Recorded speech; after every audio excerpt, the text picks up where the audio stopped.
ሰላም እንደምን አላችሁ የተወደዳችሁ ተመልካቾች፣ ይህ የሀዲያ ቴሌቪዥን ነው። የዕለቱን ዜና ይዘንላችሁ ቀርበናል። በቅድሚያም አርዕስተ ዜና።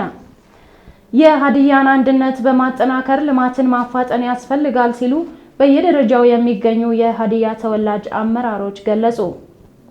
ምቹ የመፈተኛ ማዕከላትን በማዘጋጀት ረገድ ውጤታማ ስራ መሰራቱን ርዕሰ መስተዳድር ዶክተር እንዳሻው ጣሰው ተናገሩ።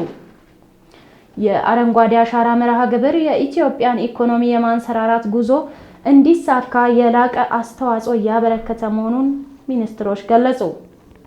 ከውጭ አሜሪካ ከኢራን ጋር የሚደረገው ዲፕሎማሲያዊ ውይይት እንዲቀጥል የምትፈልግ ከሆነ በቴህራን ላይ ተጨማሪ ጥቃቶችን የመፈጸም ሐሳብ መተው እንዳለባት የኢራን የውጭ ጉዳይ ምክትል ሚኒስትር ለቢቢሲ ተናገሩ።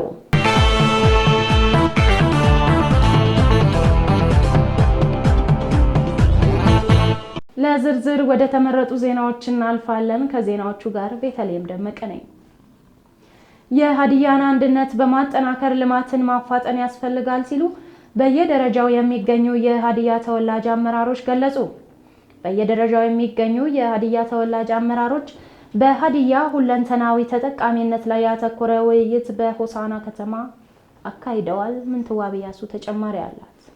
በመድረኩም የሀዲያን አንድነት ወንድማማችነትና እህትማማችነትን ለማጠናከር ከላይኛው መዋቅር እስከ ታችኛው መዋቅር ያሉ አመራሮች በቁርጠኝነት መስራት እንዳለባቸው በተወያዮቹ ተገልጿል። በዞኑም እየታየ ያለው የህዝብ አንድነትና ተጠቃሚነትን የሚያደፈርሱ አፍራሽ እንቅስቃሴዎችንና አመለካከቶችን በጽኑ መታገል ዓላማ ያደረገ ነው። ማዕከላዊ ኢትዮጵያ ክልል በአዲስ መልክ ከተደራጀ ወዲህ በኢንቨስትመንትና በሌሎች ልማት ዘርፎች በርካታ እድሎች ይዞ የመጣ ቢሆንም በሚፈለገው ልክ አለመሆኑን በውይይቱ ተነስቷል። በዞኑም ያሉ ጸጋዎችን በመጠቀም ለወጣቶች የስራ እድል በሚፈጥር መልኩ መልማት እንዳለበት የውይይቱ ተሳታፊዎች አንስተዋል። በቀጣይም የተሻለ ስራ በልዩ ትኩረት መስራት እንደሚገባም ተናግረዋል። በዞኑም የህዝብን የመልካም አስተዳደር ጥያቄዎችን በመመለስ የሀዲያ ህዝብ ሁለንተናዊ ተጠቃሚነት ማረጋገጥ እንደሚገባም በአጽንኦት ተጠቁሟል። የዞኑ ባለሀብቶች፣ የሃይማኖት አባቶች፣ ምሁራን፣ የባህል ሽማግሌዎች፣ የንግዱ ማህበረሰብ ለሀዲያ ሁለንተናዊ ተጠቃሚነት ያለ አንዳች ልዩነት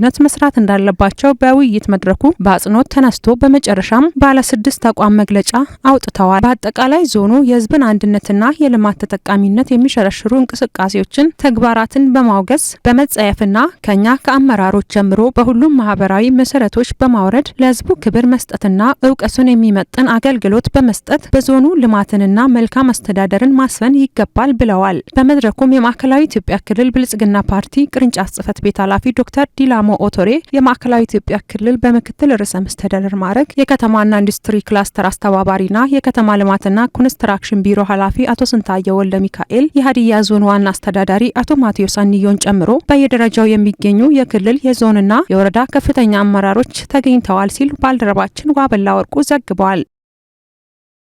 የአመካ ወረዳ ፍርድ ቤት በህብረተሰቡ ውስጥ ፍትህ እንዲሰፍን በትኩረት እየሰራ መሆኑን አስታወቀ።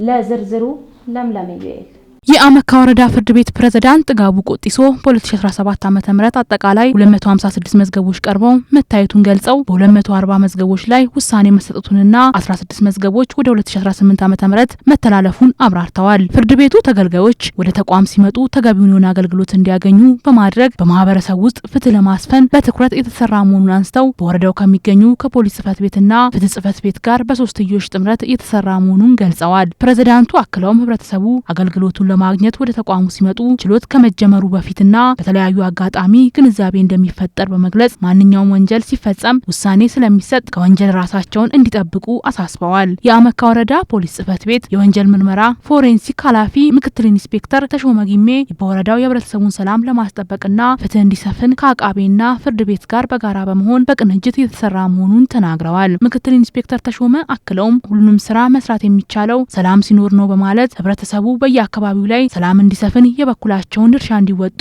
አሳስበዋል። እንዲሁም የአመካ ወረዳ ፍትህ ጽፈት ቤት ኃላፊ አቶ ዳዊት ኦርጂኖ ጽፈት ቤቱ በተለያዩ አጋጣሚዎች ለህብረተሰቡ የህግ ስርዓቱን ግንዛቤ እንዲያገኙ የተደረገ እንደሆነና ወንጀል ተፈጽሞ ወደ ተቋሙ ሲመጡ ተገቢውን የሆነ ፍትህ እንዲያገኙ አገልግሎት የተሰጠ መሆኑን ገልጸዋል። በወረዳው ውስጥ በተለያዩ አካባቢ ላይ የተለያዩ አይነት ወንጀል ተፈጽሞባቸው ለሚመጡ የህብረተሰብ ክፍል ትክክለኛ ፍትህ እየተደረገ መሆኑን ነው ያብራሩት። በፍርድ ቤቱ ላይ አገልግሎት ለማግኘት የመጡ ተገልጋዮች እንደገለጹት ተገቢውን አገልግሎት በጊዜና በቅልጥፍና ማግኘታቸው እንዳስደሰታቸውና ይህንንም አገልግሎት ከዚህ በተሻለ መንገድ እንዲቀጥል በትኩረት መስራት እንዳለበት አስተያየታቸውን ሰጥተዋል ሲል ባልደረባችን ፊታሙ ደስታ ዘግቧል።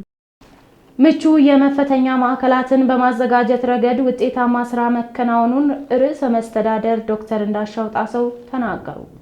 ተጨማሪ አለ። የማዕከላዊ ኢትዮጵያ ክልል ርዕሰ መስተዳደር ዶክተር እንዳሻው ጣሰው በዋቸሞ ዩኒቨርሲቲ ተገኝተው የ2017 ዓ.ም የ12ኛ ክፍል ሀገር አቀፍ ፈተናን አስጀምረዋል። የክልሉ ርዕሰ መስተዳደር ዶክተር እንዳሻው ጣሰው ለተማሪዎች ሰላማዊና ምቹ የመማሪያ ማዕከላትን በማዘጋጀት ረገድ ውጤታማ ስራ መከናወኑን ገልጸዋል። ርዕሰ መስተዳደሩ በዋቸሞ ዩኒቨርሲቲ ተገኝተው የዘንድሮ የ12ኛ ክፍል ማጠናቀቂያ ብሔራዊ ፈተናን ባስጀመሩበት ወቅት እንዳሉት በክልሉ የተማሪዎችን ውጤት ለማሻሻል የቅድመ ዝግጅት ስራ ተግባራዊ ሲደረግ ቆይቷል።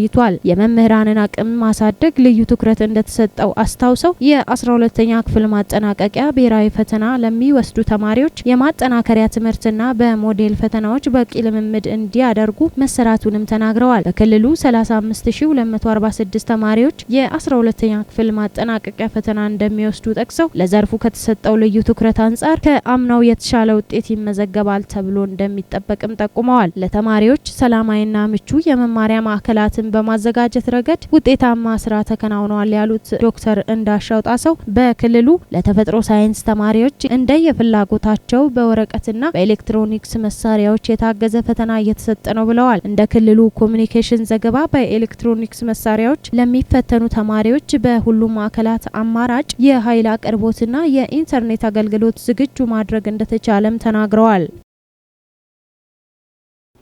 የህብረተሰቡን ተጠቃሚነት ለማረጋገጥ በግብርናው ዘርፍ በየአካባቢው ያሉ ጸጋዎችን በመለየት አቀናጅቶ ማልማት እንደሚገባ አቶ ኡስማን ሱሩር ገለጹ።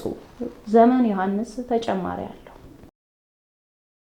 ቢሮው የተቀናጀ ግብርና ለቤተሰብ ብልጽግና በሚል ሐሳብ የተዘጋጀ በግብርና ትራንስፎርሜሽን አቅጣጫዎች ዙሪያ ለግብርና ልማት ጣቢያ ሰራተኞች በየክላስተሩ ሲሰጥ የቆየው ስልጠና በቡታጅራ ከተማ ተጠናቋል። በስልጠናው የመክፈቻ ንግግር ያደረጉት በማዕከላዊ ኢትዮጵያ ክልል በምክትል ርዕሰ መስተዳድር ማዕረግ የገጠር ልማት ክላስተር አስተባባሪና የግብርና ቢሮ ኃላፊ አቶ ኡስማን ሱሩር እንደገለጹት መንግስት የአርሶ አደሩን ምርትና ምርታማነት ለማሳደግ የሚቀይሱ አዳዲስ የግብርና ኢኒሼቲቮች በውጤታማ መልኩ ለማሳካት የዘመናዊ የግብርና አሰራርን ከፍ በማድረግ ግብርናን ማሸጋገር ይገባል ብለዋል። ግብርናን ለማዘመን መንግስታችን በርካታ የፖሊሲ እርምጃዎችን ወስደዋል። በእነኚህ የፖሊሲ እርምጃዎችም ዘርፈ ብዙ ውጤቶች እየተመዘገቡ ይገኛሉ። በእነኚህ ውጤቶችም የህዝባችን ተጠቃሚነት ከጊዜ ወደ ጊዜ እያደገ መጥቷል። በመሆኑም ግብርናችን ለማዘመን ያሉንን ዋነኛ አቅሞች መለየት፣ በግብርና ውጤታማነት በአካባቢው ያሉ የመሬት፣ የውሃ፣ የሰው ኃይልና ሌሎች ጸጋዎችን በማቀናጀትና በእውቀት መርቶ በማልማት እንዲሁም ጅምር ስኬቶችን በማስፋት ብልጽግናን በቤተሰብና በማህበረሰብ ደረጃ ማረጋገጥ እንደሚያስፈልግ ገልጸዋል። በተለይ መሬት፣ ውሃ፣ ምቹ ስነ ምህዳር፣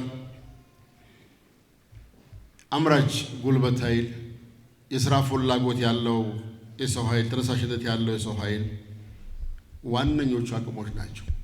እነኚህን አቅሞች አስተባብሮና አቀናጅቶ በመምራት ተጨባጭ ውጤቶች መጥተዋል። ለመጡ ተጨባጭ ውጤቶች በግብርና ዘርፍ የልማት ጣቢያ ሰራተኞች ሚና እጅግ ትልቁን ስፍራ ትልቁን ድርሻ ይዛል። እነኚህ ስኬቶች ማስፋት፣ ማጽናት፣ ማብዛትና ቀጣይነታቸውን ማረጋገጥ ያስፈልጋል። ለዚህም የተቀናጀና በእውቀት ተግባብቶ የሚሰራ የልማት ጣቢያ ባለሙያ ያስፈልጋል ያሉት አቶ ኡስማን በክልሉ ለ7200 ባለሙያዎች ስልጠና መሰጠቱን አንስተው ግብርናችንን ዝማኔ ለማረጋገጥ የቴክኖሎጂ ሽግግርን እውን ለማድረግ የልማት ሰራተኛው ሚናውን ከፍ ማድረግ እንዲችል የጉዟችን አቅጣጫ ላይ የጋራ መግባባት መፍጠር አስፈላጊ ሆኖ በመገኘቱ እንግዲህ የክልላችን መንግስት ከሁሉም ጉዳዮቻችን ቀዳሚው ጉዳይ ግብርናን ማዘመን ነው። በግብርናው ዝማኔ ውስጥ ደግሞ የልማት ጣቢያው ሰራተኛ አይተኬ ሚና አለው።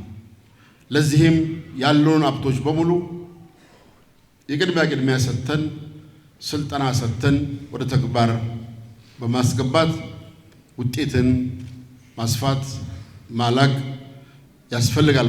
የምስራቅ ጉራጌ ዞን ምክትል አስተዳዳሪና የግብርና መምሪያ ኃላፊ አቶ ደሴ አበጋዝ በበኩላቸው መንግስት የአርሶ አደሩን ተጠቃሚነት ለማረጋገጥ በርካታ ፖሊሲዎችና ኢኒሼቲቮች ቀይሶ እየሰራ ይገኛል ብለዋል። በዚህም የአርሶ አደሩን የምግብ ዋስትና የሚያረጋግጡና የአካባቢውን የአየር ንብረት ለውጥ የሚጠብቁ በርካታ ውጤት ተገኝቷል ብለዋል። ውጤቱን በተሻለ መልኩ ለማስቀጠል የሁሉም ባለድርሻ አካላት አሰራርና ቁርጠኝነት እንዲሁም በእውቀት መምራት ያስፈልጋል ብለዋል። የስልጠናው ተሳታፊዎችን ባነሱት አስተያየት በየወቅቱ የሚቀየሱ የግብርና ኢኒሼቲቮች በምርትና ምርታማነት ውጤት እያስመዘገበ መሆኑን አንስተው ተግባራቱን በማስፋፋት የባለሙያን የዘርፉን ክህሎት በስልጠና ማዳበር እንደሚያግዝ ተናግረዋል። መንግስትም በተለያዩ ጥናቶችና በግብዓት አቅርቦት መደገፍ ያስፈልጋል ብለው በስልጠናው ባገኙት እውቀትም ለተግባራዊነት ውጤታማነት እንደሚያግዛቸውም ጠቁመዋል። በክልሉ የሃላባ የምስራቅ ጉራጌ ዞኖችና የማረቆ ልዩ ወረዳ ልማት ጣቢያ ባለሙያዎች በማጠቃለያ ስልጠናው ላይ ተሳትፈዋል ሲል ባልደረባችን አድማሱ ወልዴ ዘግቧል። የአረንጓዴ አሻራ መርሃ ግብር የኢትዮጵያን ኢኮኖሚ የማንሰራራት ጉዞ እንዲሳካ የላቀ አስተዋጽኦ እያበረከተ መሆኑን ሚኒስትሮች ገለጹ። ምንትዋብ ያሱ ጠቅላይ ሚኒስትር ዶክተር አብይ አህመድ፣ የናይጄሪያው ምክትል ፕሬዝዳንት ካሺም ሼቲማ፣ የፌዴራልና የክልል መንግስታት ከፍተኛ አመራሮች በተገኙበት በአዲስ አበባ የወንዝ ዳር ዳርቻ ልማት የችግኝ ተከላ መርሃ ግብር መካሄዱ ይታወቃል። በመርሃ ግብሩ ላይ የተሳተፉት ሚኒስተሮች እንደገለጹት አረንጓዴ አሻራ መርሃ ግብር ኢኮኖሚው እንዲያንሰራራ የተያዙ ግቦችን ለማሳካት ጉልህ አስተዋጽኦ እያበረከተ ነው። አረንጓዴ አሻራ መርሃ ግብር ለቀጣዩ ትውልድ የተበረከተ ስጦታ መሆኑን ጠቁመው መርሃ ግብሩ ተጨባጭ ውጤቶች እየተገኙበት መሆኑን አንስተዋል። የፕላንና ልማት ሚኒስትር ዶክተር ፍጹም አሰፋ እንዳሉት ባለፉት 6 ዓመታት በአረንጓዴ አሻራ መርሃ ግብር ከ40 ቢሊዮን በላይ ችግኞች ተተክለዋል። ኢኮኖሚው ፈጣንና ተከታታይ እድገት እያስመዘገበ መሆኑን የገለጹት ሚኒስትሯ የአረንጓዴ አሻራ መርሃ ግብር ጉልህ አስተዋጽኦ እያበረከተ መሆኑን ለአብነት ጠቅሰዋል። በመርሃ ግብሩ በርካታ የቡና ችግኞች መተከላቸውን ገልጸው ይህም ባለፉት ዓመታት ኢትዮጵያ ከቡና የምታገኘውን የውጭ ንግድ ገቢ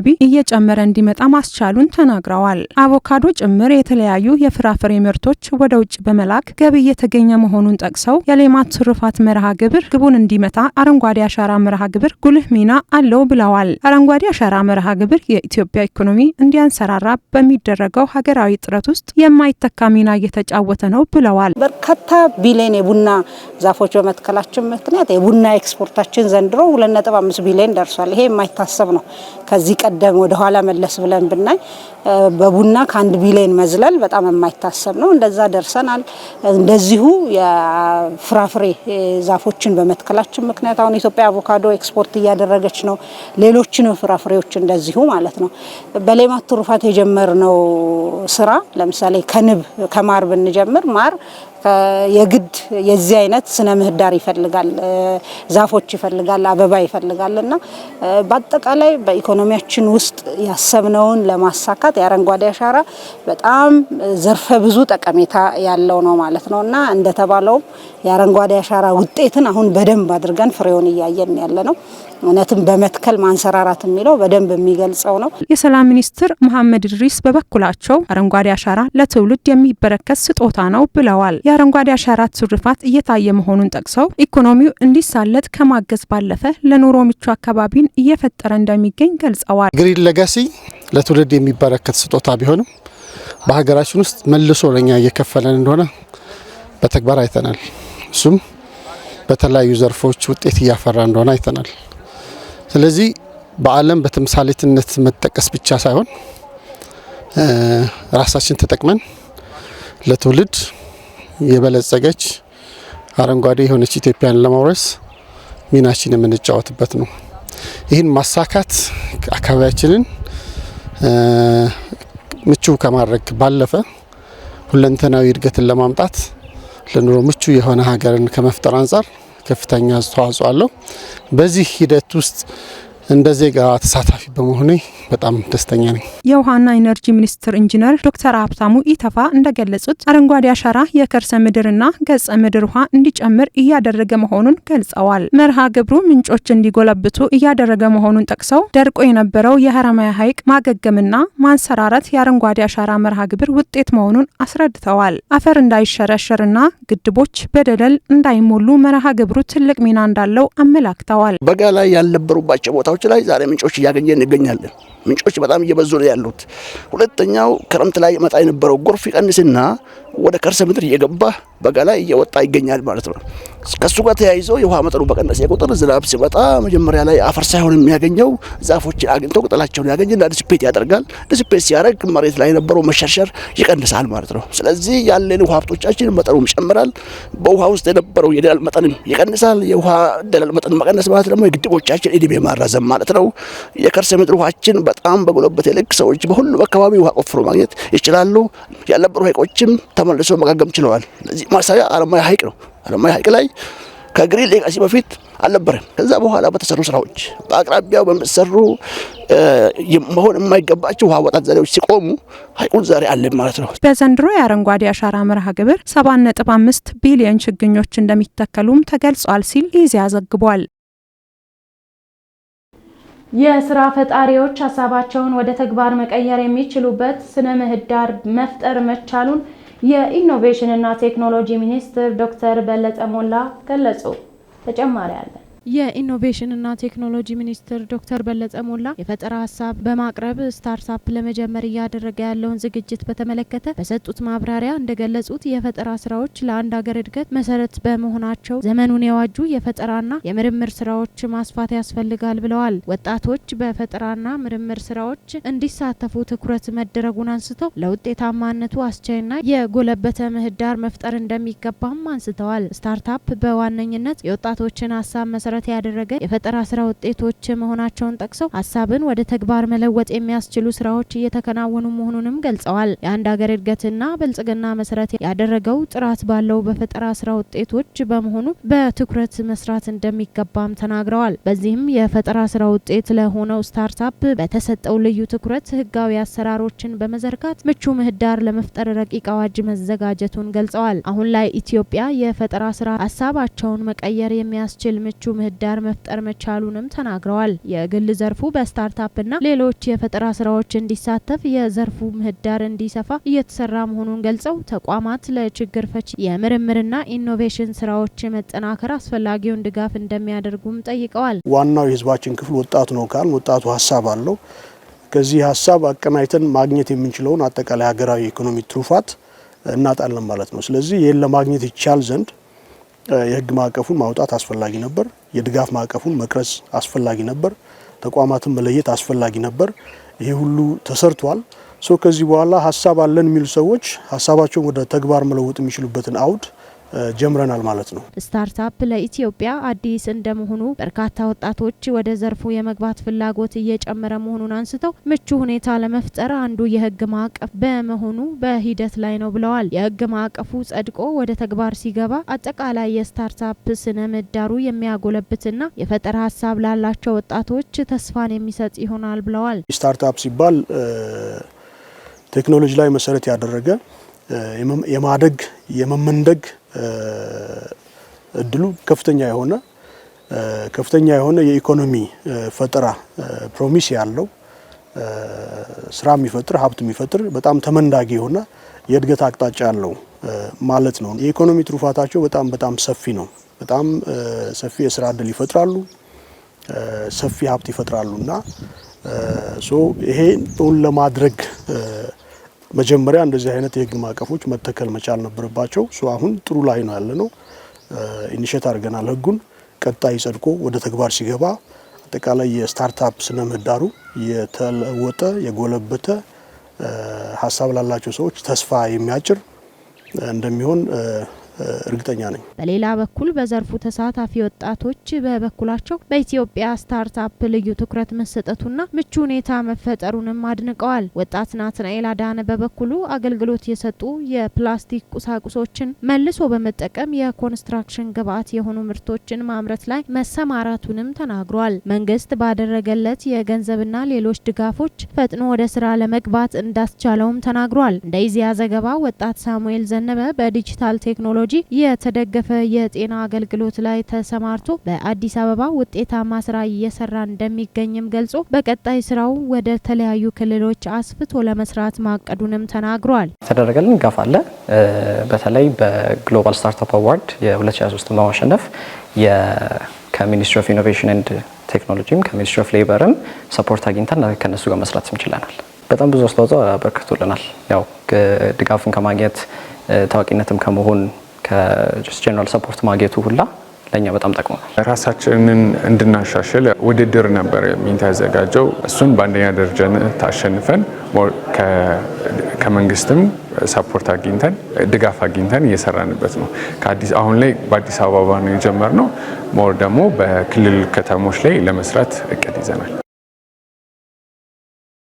የተወደዳችሁ ተመልካቾች ከሀዲያ ቴሌቪዥን ወደ እናንተ ሲደርስ የቆየው ዜና በዚህ ያበቃ። ከዜናዎቹ ጋር እኔ ቤተልሔም ደመቀ ነበርኩኝ። ከቀሪ ሀዲያ ቴሌቪዥን ዝግጅቶች ጋር መልካም ጊዜ